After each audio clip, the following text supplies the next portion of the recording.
ஒன்றும்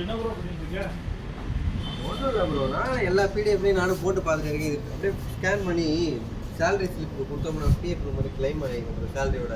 அதுக்கு இதில் இருக்க இந்த மொபைல்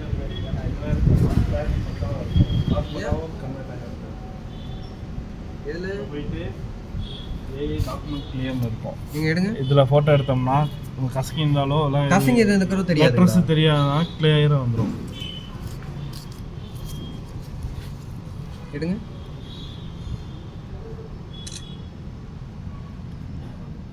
எனக்கு காட்டுங்க பாப்போம். அந்த கசங்கிறது கூட தெரியல. அதில் கீழே கசங்கிறது கூட தெரியல. ஓ, நம்ம கை வச்சு கூட கிராப் பண்ணுற கூட பண்ணிக்கலாம். எக்ஸ்போர்ட் கொடுத்தீங்கன்னா கிராப் ஆகிக்கும். பிடிஎஃப் வேணா பிடிஎஃப் இது பண்ணிக்கலாம். இமேஜ் வேணா இமேஜாக பண்ணிக்கலாம். அப்படிங்க. என்ன போனது? இது Oppo X30 புதுசாக லான்ச் ஆகிருக்கு. அப்படிங்களா? சரி சரி.